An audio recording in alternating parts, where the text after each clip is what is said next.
Hello. Okay, so this is going to be a little different in the sense that I am using a new microphone, and hopefully it all works out. The cool thing about this microphone, I just want to dive into this, um, is that it's a field recorder, meaning it is hypersensitive and it is directional, and it picks up audio very subtly and very true to how reality actually sounds. So just for 1 second, let's dial in, let's sort of quiet down, and you're going to be able to hear everything that I hear, especially if you have headphones on. This is going to be just like the exact moment that we are both occupying right now at the same exact time.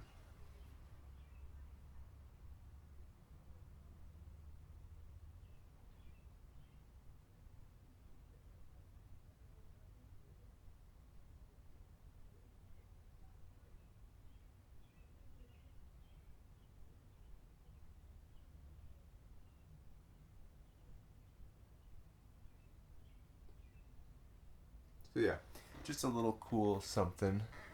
Yeah, so in terms of topic, I again don't necessarily have a topic. I'm feeling that and seeing that a lot of people who do sort of channeling videos and these sorts of videos, they also don't know what's going to be said. Before they come in, but then they'll end up having, and I've had this experience too, a 15 minute, a 30 minute, like where did that come from? Where did the words come from that I'm speaking now? Where do they come from? Because they're not coming from the mind, because the mind is screaming saying I'm scared, I don't know what to do right now, I don't know what to say right now, but then the words are coming out. So what is actually speaking? Like, who is actually speaking? Because right now it's not actually Caleb, it's not fully totally Caleb, because if that was the case there would be a totally different tone to what is being said. So I think it's curious because uh, moving into life in a way where channeling becomes the new normal, where it becomes just commonplace to channel, meaning in every moment you may not be vocally channeling, but what is coming through is of source, is of God. And the focus isn't on the mind. It's actually, from heart consciousness. It's the mind is there to be led by the heart. The mind has a working side of it that we can't ignore, that we can't discount. We can't discount the working mind because that's how we operate in this world. If I want to go do a thing, I need to make a plan for that thing and set that in stone so that when the time comes, I can go do that thing. The thinking mind does not need to play into that equation at all. Thinking, oh, well, what about this? What about that? Oh, what if this falls through? What about this, that, and the other? The working mind will take care of it if you just let it.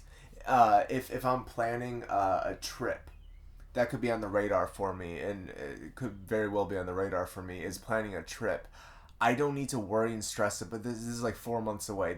I don't need to think about this. The working mind will take care of it when it's time to take care of it. And in the meantime, that opens up psychic energy for doing whatever else that I want to do during those 4 months. You see, I'm not every day going to worry about what's going to happen, how am I going to plan this. It's like when it's time to plan those things, they will be planned.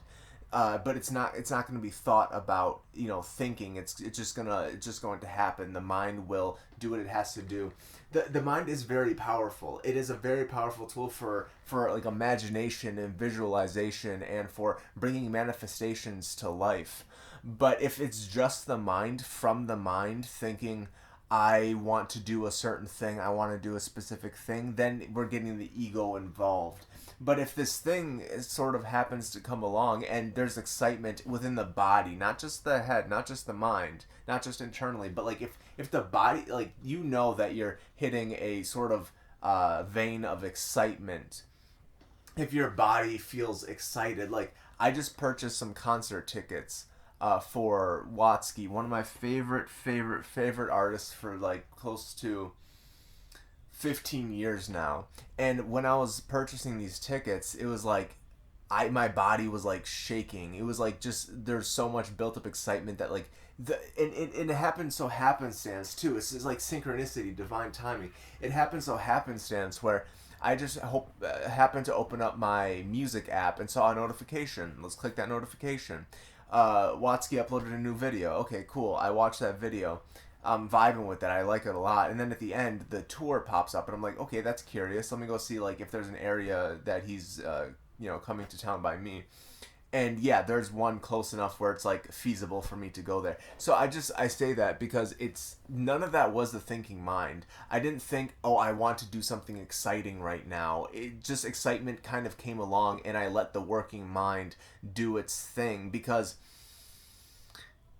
the thinking mind is gonna overthink it, and it has. Like even in the way that I communicated my excitement to my dad was like, I was, oh, did I underplay it? Did I like say the wrong thing? It's like that's all the thinking mind. The working mind can just do what it's going to do. Like right now, it's like I could be walking around the house just feeling so pumped and excited, but it's like right now it's time to sit here and make this video, and that's just what's going to happen. Like what I've been seeing is that being present, being in the moment, is like you're putting your full attention. Your attention is valuable, so valuable. It's your currency. You know, we think about riches and money and wealth and money, but it's like you're wealthy in attention. You know that, right? Like you're wealthy. You have so much attention, and you know if we spread it out over all these different things, we might get overwhelmed. But when we dial it into a specific thing, and this specific thing being the moment, the now,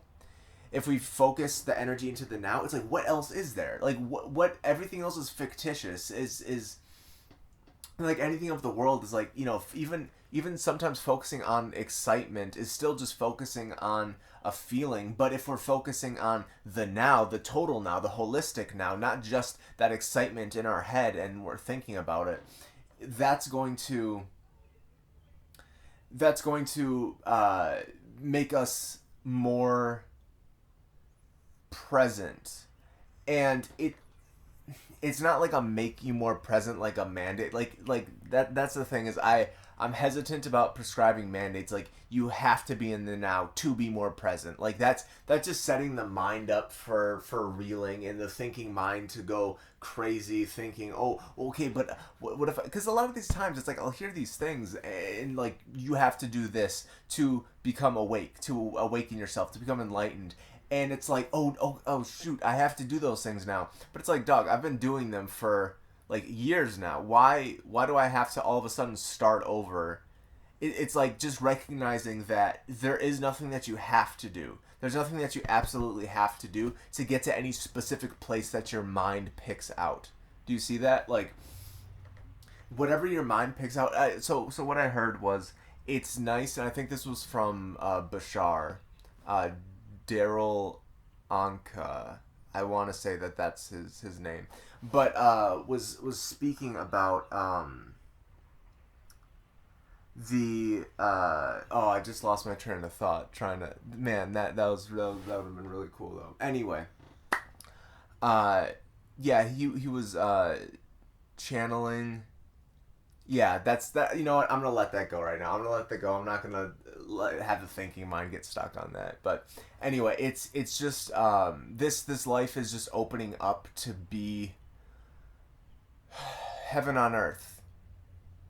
And it's said that you can't witness or you can't experience heaven on earth from outside of it. And I've mentioned before, if you just even get a little taste of it, you've entered it, and it's like that's your ticket. And it's like everybody has this ticket. It's not this exclusive like you gotta know the bouncer to, you know, get into the kingdom of heaven or anything. No, it's like, I mean, okay, just as an aside, for that analogy, the bouncer sounds like it would be Jesus. But anyway, that's beside the point. There's nothing that you don't even have to ascribe to any specific philosophy or religion or idea to enter the kingdom of heaven. It's just living now in your fullest excitement and just like experiencing the happiness, the joy and abundance that is available right here, right now. That's the kingdom of heaven, is like living right now in the moment. You're sitting there right now. You're listening to this video. You are in the kingdom of heaven right now. You just have to acknowledge it. And you know, it might be a little bit difficult to perceive at first because it may feel like a foreign feeling if you're like just opening yourself up to this.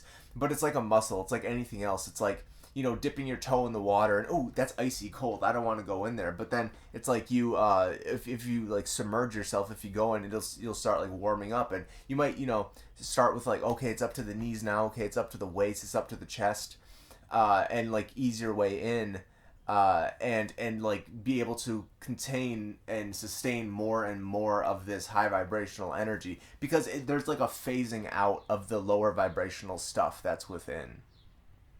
Because as you work through some of this like lower vibrational stuff, and you start like rising above it, there's going to be like this like emptiness, like a vacuum where this old stuff is, and that's where the new fifth dimensional heaven on earth energy can come in once some of these old things are put to the side and left behind. And like portals are a big thing for this. Like right now, where it's the day of the solstice, the summer solstice, and that's a major portal for transformational energy. And I was thinking like, oh, I have to do a specific sort of thing to like honor the day. And it's like, well, what better way to honor the day, to honor the portal for transformation, than to step into the power and step into the kingdom of heaven and reside there, and just do what I feel like doing that resonates with my highest excitement.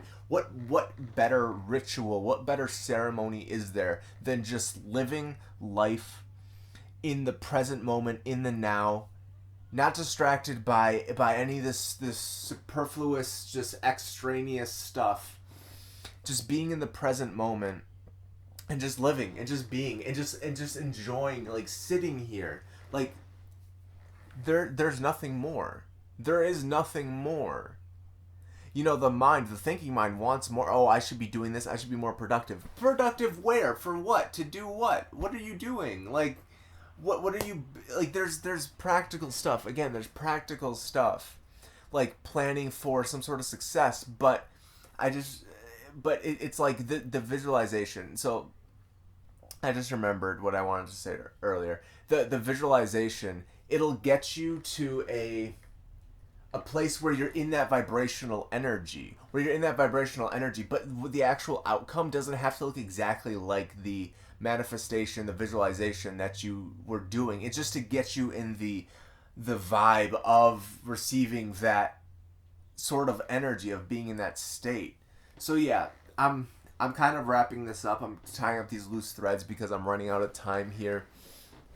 Time doesn't exist. Who's running out of time? I don't know. I'm just going nuts here. So yeah, I mean, thank you for being here. Thank you for sharing this space with me. Thanks for hearing me out.